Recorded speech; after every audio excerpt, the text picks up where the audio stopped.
coverage of those devastating wildfires over in Hawaii. I want to bring in now Jonathan Masaki Shiroma. He's a native of Lahaina. He now lives in Honolulu and works as a broadcaster for Hawaii News Now, one of the local broadcast organizations there.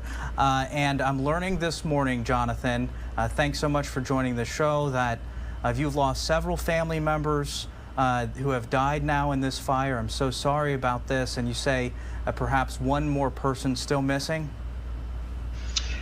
Yes, good morning, Giacomo. It's like a gut punch. You hear the words of devastation, and then you realize that the hometown that, as a child playing in the cane fields and near what was the Pioneer Mill, and then hearing that family members lost their lives as they tried to leave the flames that just engulfed, so quickly, and then one still remained missing. It becomes so personal. And as you know, when you're a newscaster, you have to maintain that composure. Yet when you're broadcasting and saying things on air of your very hometown, and seeing the people that that are it's just heartbreaking. And so today, the prayers continue for everyone on Maui and in Lahaina specifically, as the news does not get better, and then the unfolding of just how much has been lost continues. But one thing that does remain, when growing up on Maui, we have a saying, Maui no ka oe, Maui is the best. And I believe that spirit of the islands and the spirit of the people of Maui will prevail. We'll join together as we see here, to help each other out. That ohana, the spirit of family, is so strong in the islands. And I know that our people will bond together to make it through this very extremely difficult time. What do the recovery efforts look like so far?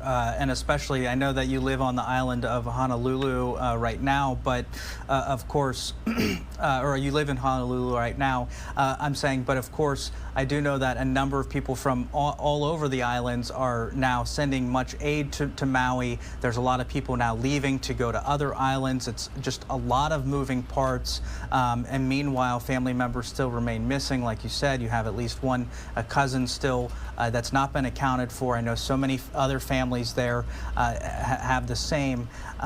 What is that like for everybody now, just as there's still kind of a bit of chaos just a couple days after trying to follow all of that?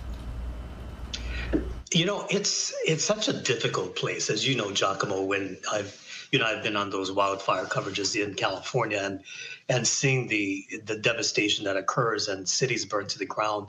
There's really no way to know how to respond in an emotional and quite frankly, in any type of way, because it happened all so fast. I believe the county government is doing their best. And, obviously there's some critiques that go on, but, with the magnitude of what's going on, everybody's trying to make heads or tails of what to do next. And I believe slowly but surely that is starting to happen here.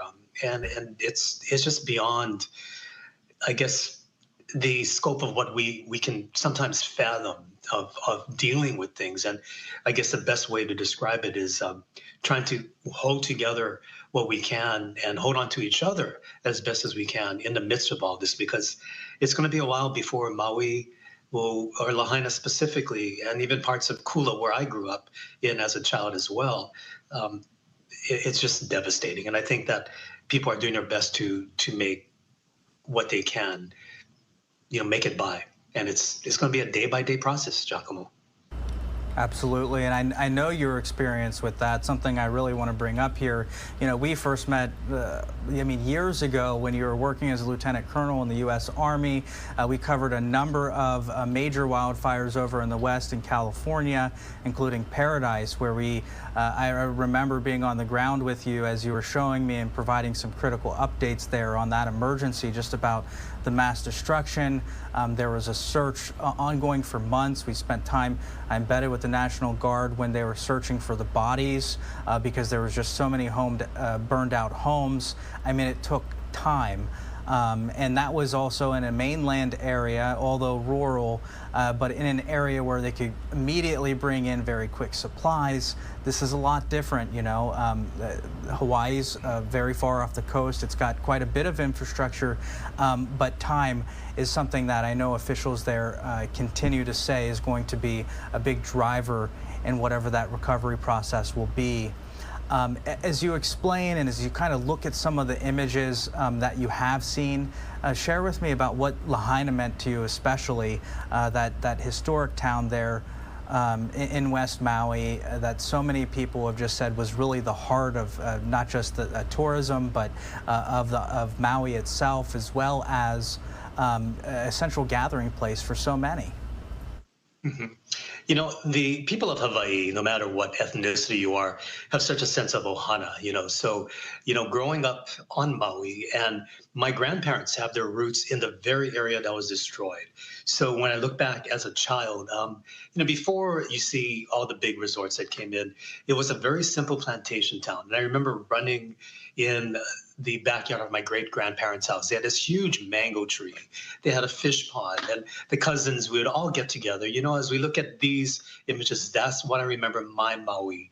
And that's how I'm going to remember my Maui, because we were kids. We were no shoes, and as we say, puka, holes in our shirts, and just being really not caring about what we look like, but enjoying the fact that we grew up on this beautiful island. We, of course, didn't appreciate it back then, but when I think back of that simple life, the days at the plantation, my family worked in the plantation and the pineapple canneries and whatnot. So the images of Lahaina, like you see right here, the beautiful beaches, is what I think we all have to hold on to as we look at just the magnitude of the devastation. I think what is important is that if we can go back to those memories to really think about what this area represents and how the Hawaiian people really use this land and this area as the capital of Hawaii way before Hawaii became a state. So there's a song that is originated from Maui. It's called the Maui Waltz. And the lyrics of the song speaks about a love that was lost, but yet the memories of that love comes back to you. And so you play on Maui Waltz, just play on, because that'll bring you those warm memories, the good memories, to try and overcome what you see here, the devastation. I believe the people of Maui will rebuild that spirit of aloha, that spirit of ohana, the kuleana, the business that we all need to take care of to help each other out, is what's going to help us restore the good mana, the good spirit in that area. And I think that we will do that. In the meantime, I guess the most important thing is if you can keep, you know, anyone that you know, or even if you don't know anybody, in your thoughts and prayers, because that's what's going to help us make it through it. And find a charitable organization that is a very bona fide organization that will definitely get the funds or the products to the people of Hawaii, because in the need right now are so many things. So again, I know that you folks probably have a website up, again, but if you do a simple Google search, how to help Maui, there's things that are going to come up, but make sure those are bona fide nonprofits that will help out the people of Maui. Absolutely, and there are many charities both on Maui as well as organizations like the Red Cross also on Maui already there to help.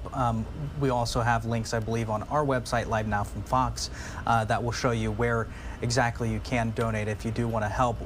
You know, I know you've been reporting there on the scene and you continue to cover everything that's going on there, Jonathan. What seems to be the biggest need right now, or what are the biggest questions also that, I mean, yourself, your family members, and so many others who are forced to evacuate have right now? And when you talk about supplies, I believe water is one of the really big things that is needed. And as you see bricks of water that is being brought in, I believe there's also some real big needs for like baby formula, things for infants and for children, diapers, you know, those type of things that'll help the, you know, those that are really needing that type of supplies. I think the big thing is, again, like you said, communications. And I know at this time it's so hard to ask people to be patient because you're looking for loved ones, you feel that pain, and I know the county is doing what they can, and you know sometimes when we get into these situations, we feel such pain that we start really getting desperate. And I think that if people can just stay cool and let the county do what they can to and the state, to do what they can to get information out, because this is hard on everybody. So the comms, I believe the different utility companies are trying to get that up as soon as they can. The limited, very, very limited access to Maui in that specific area. I know in the Kahakaloa area, which is on the western tip of the island, and then to the Ma'alaya area, the traditional way that you get to Lahaina, they're only allowing emergency vehicles there, and they're letting people out to catch airplanes. And the local airlines, Hawaiian and Alaska, have been very communicative with the local stations here to tell us what is available. I believe Southwest as well, but whatever airline, check online, but what's available to get out of Maui, because United Airlines as well, just making what they can available to help people get out, tourists to get out of the islands, and then also to help with the locals that are trying to get back to find their family members. And do you also have family members that have been displaced from the fire? And what are the overarching plans for both immediate housing and then also the long-term housing plans, as we are learning that about 1,000 buildings have either been damaged or destroyed?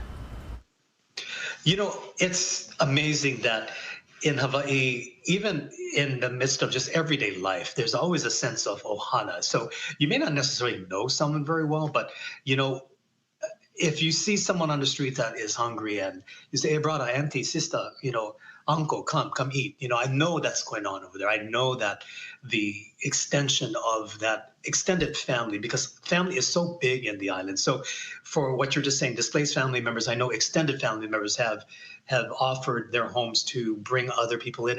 And I've had friends and family tell me, hey, if you can get out, that we have a room in the back of our house, it's available to people. My sister and my brother-in-law, they're thinking about ways to open up their dwelling on Maui to do that. And you've just seen so much of an extension of what is available by local people getting involved. And I know the Maui County officials also making that push to others, like, hey, if you have something available, please let us know. So I believe Maui County has some type of website up that does actually,